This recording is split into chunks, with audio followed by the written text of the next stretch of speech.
Hello everyone, welcome to Reddit Reactions, where real humans read and respond to Reddit comments. Today I picked the Ask Reddit question, Reddit, what's your New Year's resolution for 2019? It doesn't actually matter that it's, 2021, because this is a good thread to learn about New Year's resolutions. First reply by Ultimate Answer 42. I want to improve my German to the point that I can at least talk to my coworkers without them having to switch to English. Hey, I wonder where this person lives so they have German coworkers. Are they like a foreigner living in Germany or somewhere else? I guess it's more likely they're a foreigner living in Germany, huh? See, that's kind of complicated though, because that's not really a good New Year's resolution. Because a good New Year's resolution is a specific thing that you can do either every day or just not do anymore. Because you're supposed to, the idea is that you don't do something bad or you do something good that you didn't used to do. So improving your German to the point where you're conversational, that's a long and abstract process, because there's a lot that goes into that. Whereas a better way to frame it for a more effective resolution would probably be something like, say one German sentence to my coworkers each day in 2020 or 2021. That would be a more effective one, because this relies on you improving your total language, which is a series of tons and tons and tons of steps. You don't want to have that be your goal. Your goal should be a specific, repeatable step that leads towards something like that, if that makes sense. To be fair, Germans tend to say things like, "Forgive me, but I do not yet have a good command of idiomatic English," whereas Americans online will say, "Lol, whatever." Oh man, I don't know how to pronounce that, but in German, a few tricks that help me. I'll try and pronounce it. Es wird sein nicht sein. Okay, that was bad. Google News set to German every morning after you wake up. Bonus, you spend less time on social media. German documentaries with subtitles. There are a few on YouTube. If you're in Germany, you can access those from the public channels online. The narrators are usually easier to understand. How to learn German with zero discipline has a few useful tricks. Related Reddit post. Use German by default. When you see a language prompt, select German.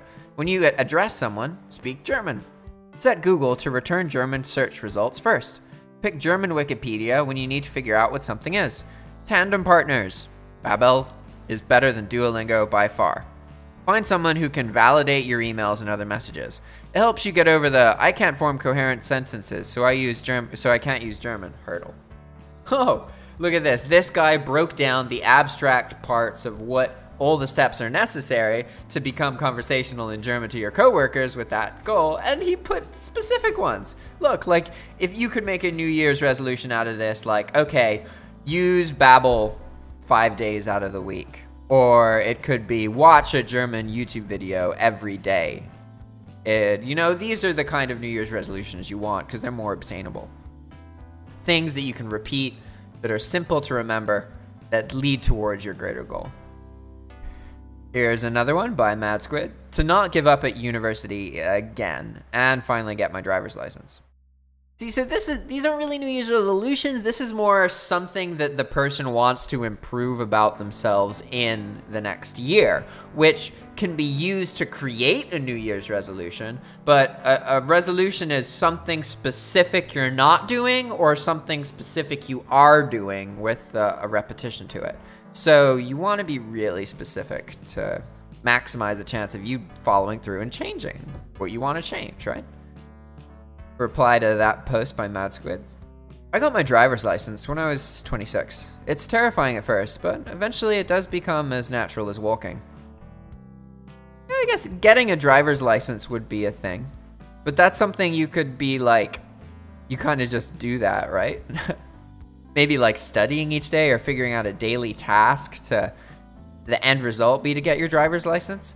Because really, getting your driver's license doesn't improve you. It just means you can drive, and maybe that's something that makes your life better, but that's not a thing you can repeat. You can't keep getting your driver's license and improve yourself that way. So I would encourage you to find something that you can repeat that leads towards your goals. Man, this takes me back. I had a moderate existential crisis at university, and I was close to dropping out around the same time that I took my driver's license. It's been 8 years since then. I'm really grateful I hung in there. I have no idea how my life would have turned out if I had dropped out, and I don't want to know either. Hey, guess what? I dropped out and it worked out really well for me. So, yeah. I mean, it's really easy to look back and be like, oh, if this didn't happen, I'd be a shithead alcoholic with no life and no family and I'd be alone. But really, you tend to figure shit out in life, kind of regardless to what happens to you. So, you'd be surprised. You can make things work out. Like me personally, yeah. Is it true that in the US I'm like at poverty? Yeah, it is. But I don't can live in the US. I live in Nicaragua, where all you need is $400 or $500 a month. So my $12,000 a year is actually like double or triple what you need to live here. So I have a great life, right? But that's hard to wrap your head around as somebody who lives in the USA, because USA's people's perception of money is all wonky because the USA is really, really expensive, guys. Like, I know if you live there, you don't realize how expensive it is, but it's really expensive. I rent a, don't tell anybody, but I rent a fully furnished 3-bedroom house with a giant mango tree in a backyard and a garage for $325 a month. Fully furnished. Oh, man. Moving on. Oh, hey, they actually responded to the question. Why haven't you gotten your driver's license? I'm terrified of crashing, so I've been putting it off for about 7 years. I finally got my learner's permit a few months ago, and I've driven around a car park once. Once I'm a little more confident, I'll drive around a lot more often. Yeah, you'll get the hang of it. It does become like walking. For me personally, I put it off too for a couple years. I got my driver's license when I was like 21 or something. And the reason I put it off is because I kept having all these dreams and stuff where I would crash a car and it would always end the same way. I was driving and suddenly I realized that I didn't actually know how to drive and I didn't know how to make the car stop or move forward, and I would crash. It always played out the same way. It was really dumb because I ended up being perfectly fine. R lose it and R 1,200 is plenty. What the heck? Oh, these are Reddit threads about losing weight. Reddit lose it and Reddit 120 calories is plenty. Okay. I actually live that way. I have days where I just eat like 600 calories. It's not ideal, but definitely if I eat like 2,000 calories the next day, I could eat like 300 and be fine. I'm gonna run a marathon in 360 days from today. Right now, I can run 3 miles. Wish me luck. Hey, see, so running a marathon that's a better New Year's resolution because you can't just run a marathon. You have to regularly, like almost every day, practice and train so that you can get your body to the point where you can actually run a marathon. So that's actually a pretty good resolution. If you're viewing the daily training as the resolution, not doing the marathon. Because technically you could just do nothing and then go to the marathon and not be able to complete it. So that's not ideal because really it's not about going to the marathon. It's about getting regular exercise into your day-to-day habits so you live longer and have a more meaningful life. That's really the secret, right? So how do you trick yourself into doing that? That's the question.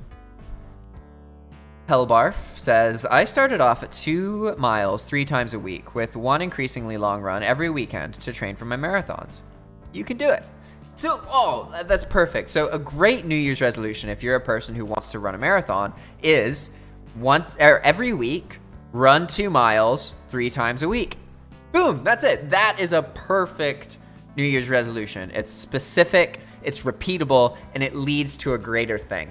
That's exactly what you're going for. You don't really want to get too lost in obtaining a goal. You want to try and figure out like, okay, what's this habit I can get myself to do? Because even if you just do this thing for 2 months out of the year, and then you just drop it, a year or two from now, you're much more likely to successfully integrate it into your habit if you try to, because you had this period in the past where you did it every day for a while. So don't beat yourself up too much if you do everything exactly how you want it for a month or two, but then you kind of fall out of the habit. Don't beat yourself up too much, because you're actually more likely to succeed than you were in the very beginning if you pick that habit up. And most people who have a habit, they don't just magically one day start it and do it every day. They do it for a week, drop it for a year, do it for a couple months, drop it, and then after a couple years, they pick it back up, and it's just fluid. It's just natural, you know? Life's got a lot of up and downs, so don't forget that. As a longtime runner, this is a reply by Squee Gablon Nabob. As a longtime runner, my advice is always this: focus on finishing the distance rather than time. Once you know you can do the distance, then you concern yourself with getting faster. Our running can help you out if you want. A lot of YouTube videos on base building. Don't spend money on a marathon plan, because there's enough info out there for free to help you do it on your own. You can do it, dude. Start small and build it up. Steady as you go. Good luck with it. All right, next one. Self-love. It's a journey I'm ready for. Nice! That's not a resolution though. That's something you want to improve about yourself. So, how, if you have the goal of self-love, what's a good resolution for you? Let's see if any of these replies help. C's do get degrees, but I bet your parents love you more than you think. But they just want the best for you, I bet. Huh, okay. As someone who has always spoken up about feelings, it's difficult for me to wrap my head around this. I ask with total sincerity, what is it about speaking up that makes you nervous or uncomfortable? I hope you're able to overcome it. I imagine that must be frustrating. Oh. All right. Well, if you wanted self-love, you got to figure out a phrase, something you admire about yourself, right? Now, I know this sounds dumb, but I'm trying to break this down. Go from the abstract concept of be more loving to yourself to a specific, repeatable concept that you can tackle that leads you to be more loving to yourself. You need to think in these ways. There's specific things you can do that lead to the greater thing, right? So regarding self-love, the best thing you can probably do is look yourself dead in the eye in the mirror every single day and say something very positive about yourself that you believe. So you just gotta find something about yourself you admire and try and have it be something you've worked on, not something that you just have. Like, it shouldn't really be a feature about your body unless, I mean, it's good to say positive things about your body, so that's good as well, but that's kind of a separate thing. Body image and self-love, body image is a part of self-love, but self-love is like a greater picture, right?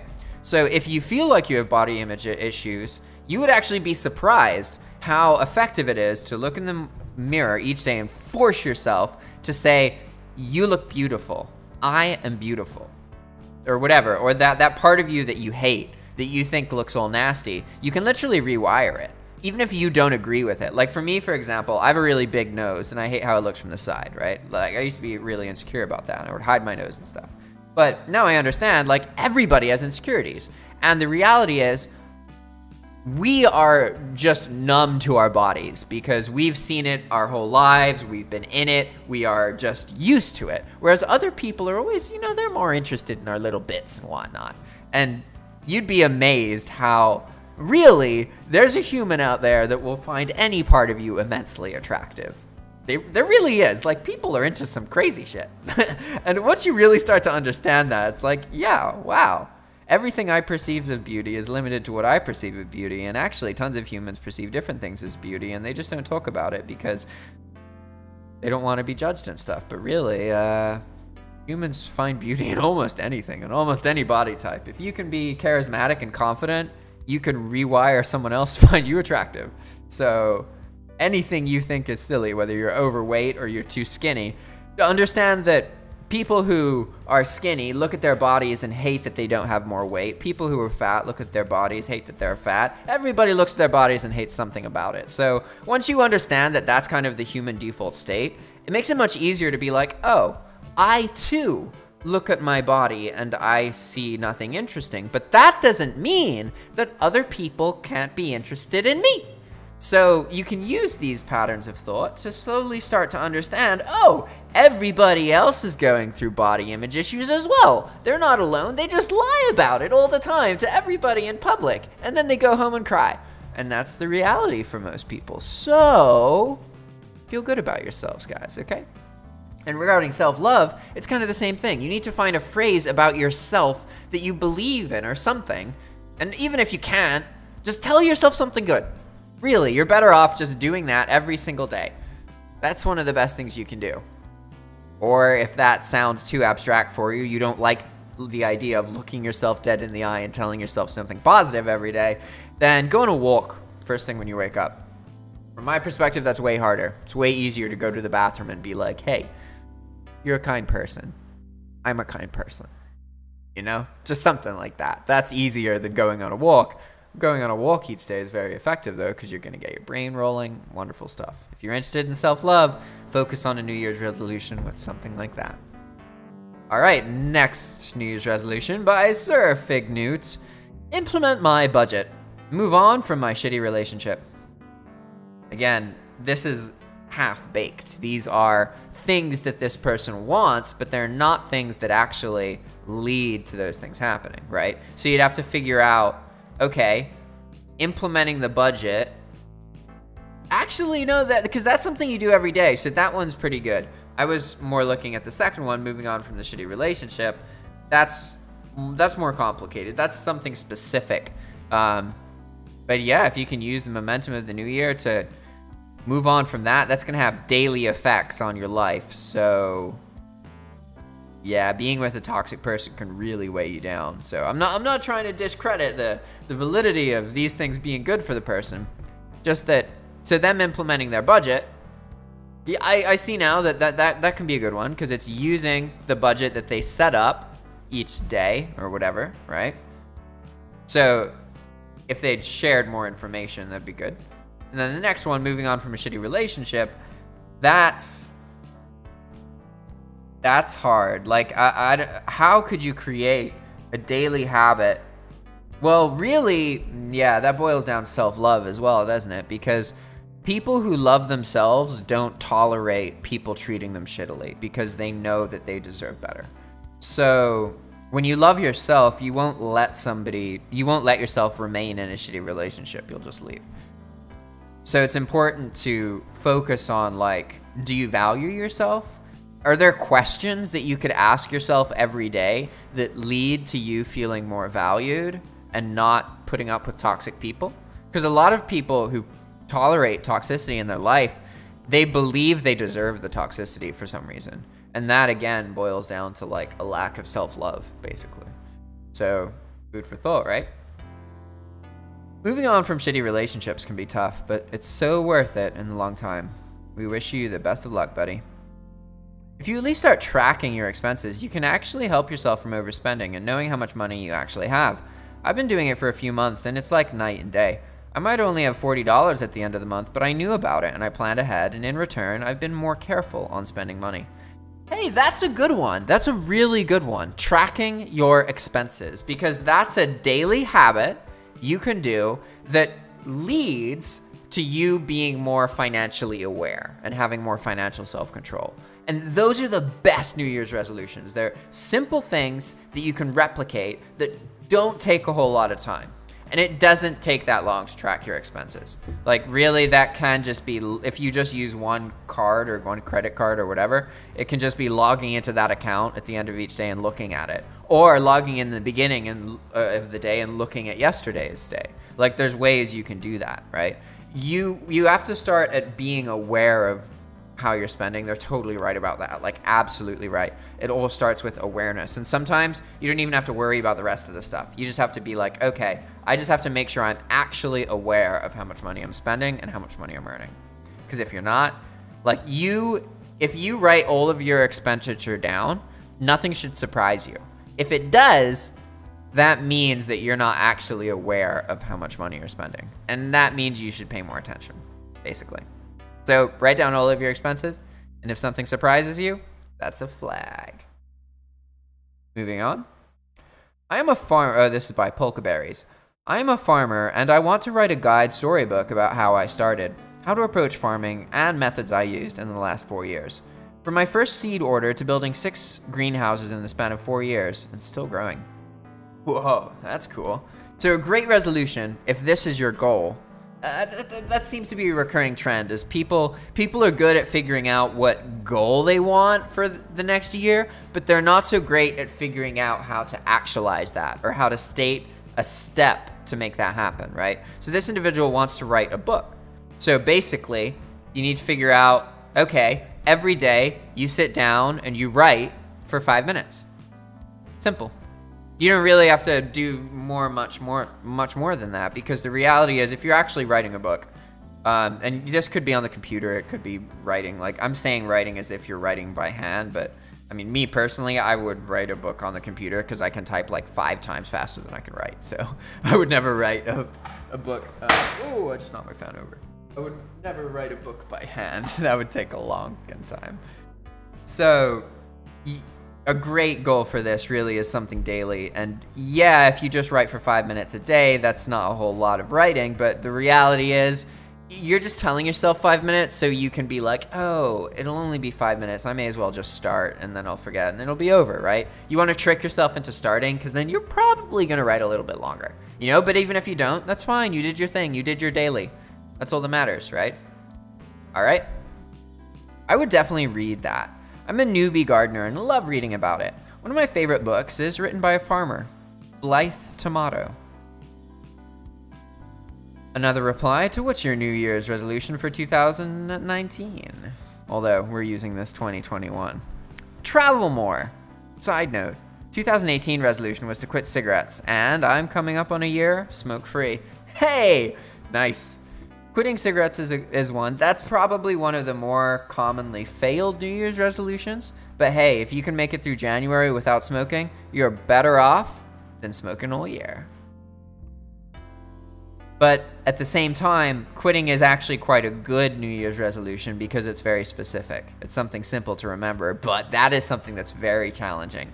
I would argue that it's much easier to write for 5 minutes every single day than it is to quit cigarettes, even though quitting cigarettes technically requires you to do nothing. Isn't that funny? But nicotine addiction's real. It's quite an addictive substance. A lot of people really struggle with it. Whoa, you are the epitome of awesome. Way to beat the odds. You put the haters here to rest. Kudos. Another reply to what's your New Year's resolution? Get a real career, be more productive, and try. That was mine last year. Now I'm an apprentice electrician. I got 4 years of schooling to do, but still, work's gonna pay for it, so that's pretty awesome. Look into trade work. Take out try to, because trust me, we're shouting to the universe, and 2019 will be your year. As a great green short one once said, do or do not, there is no try. It really is true. Like that phrase, I didn't used to understand that as a kid. I was like, what do you mean? I can try to do stuff, but that's not what actually happens. Like when you are really interested in something, you don't just try, you know, you do it. And like, yeah, it's true. Maybe some things you can't know if you're going to succeed, but you're probably not thinking about it the right way if that's the case. Like say that you enter a competition. You know, you can try and get first place. That definitely, like, you can't just get first place, right? That phrase doesn't work in the phrase of like a first, second, third place competition. That being said, in most of actual life, there's a difference between telling yourself, okay, I'm gonna try and work on this, which is more like, all right, when it's convenient to me and sometimes in my life, but not overall, I'm gonna try and fix this, right? Whereas when you tell yourself, I will fix this, that leads to I am going to fix this right now. I am fixing this, right? And that's what you really want to do. You don't want to be thinking about fixing things too much. You want to just be fixing things, right? Although thinking about fixing stuff is better than not thinking about fixing it, but fixing it is still better. But then again, sometimes all you got to do is try. Really? Even if you don't know it's going to work out. So yeah, Yoda's not always right. I feel this, brother. Hardest part's realizing it's 100% up to you and that you are fighting yourself. Absolutely. Plot twist. He just wants to take showers more often. Seriously though, good luck cheering for me. It's funny actually, because one of my things I did this year is take more showers. That's because I live in the tropics and taking more showers is awesome. Helps regulate your body temperature. Great. Be more sociable. I'm 38 and I have become a self-imposed hermit. Convert the garage into a workout space, get fit, stop using drink as a crutch, and get a new job. Whoa, there's a lot to change there. Yeah, you gotta boil all those down. Getting fit, there's something daily you can do. Stop using drinks as a crutch. Yeah, so one thing that works well for me personally when I'm trying to reduce things is like, it's better to just do a bit less of something than it is to hate yourself for doing it but still do it, basically. So say that like you're drinking, try and like do something like where every time you want an alcoholic drink or you have the feeling to drink, and like make sure you can be aware of that, right? Like, oh, I'm craving, like recognize, oh, let's say you drink beer. I'm craving a beer, right? A good habit is to not let yourself cave until the third craving. So instead of just craving a beer and then getting a beer with lunch, you crave a beer and you don't do it. And then you go home and you see somebody drinking a beer and you want one, but you don't do it. But then you watch a movie and you see someone drinking a beer and you're like, all right, third craving, boom, I'm gonna let myself. And that's just like, it's a good habit to be in general, because we often have more cravings for stuff than we should do it. Like, I personally have like all day to do whatever I want, and I've lived that way for like 4 years. So I understand from direct personal experience that you won't actually be happy just doing the things you want to do in this moment. It's nice to think that, especially for those of you who have jobs and you don't have enough free time for yourself. You're always like, oh no, if I had the time to just play video games all day, that would be amazing. And like, yeah, it can be, but the reality is often once you do that and there's nothing stopping you from doing it, it gets kind of boring and you feel depressed. You need like a bit of a struggle. You need to not be able to do some of the things you want to do. And if life isn't stopping you from doing the things you want to do, you have to learn to develop the self-control to stop yourself. And that can be really, really challenging. So my best recommendation for anyone trying to drink less or smoke less or whatever, if just quitting outright hasn't worked for you, then try and just become more aware of when you're craving something and do that on the third time strategy. So be like, okay, here's a craving. I'm gonna wait until the craving passes. Okay, here's a second craving. I'm gonna wait until this passes. All right, here's the third time, and I'm gonna do it now. You're better off that way than just every time you feel impulsive, right? In order to truly succeed at 1 and 4, you may have to figure out what causes you to do those things. I tend to isolate myself when things are going poorly emotionally, and it doesn't help. Identifying the cause may not make it easier, but it can make the results more effective and long-lasting. Absolutely right. If you don't understand the cause of something, how on earth are you going to identify the daily habit that leads to you fixing it? Huh? All right, everybody. Thanks for watching. If you're interested in making this kind of video, please reach out to us by going to our YouTube channel, clicking on For Business Inquiries, and reaching out to us, getting our email address, saying hello. We want to have a Zoom call with you. We're trying to find other YouTubers or other people interested in making YouTube channels where they record their screen and read and react to content in front of them. Thanks for watching. See you next time. Ciao.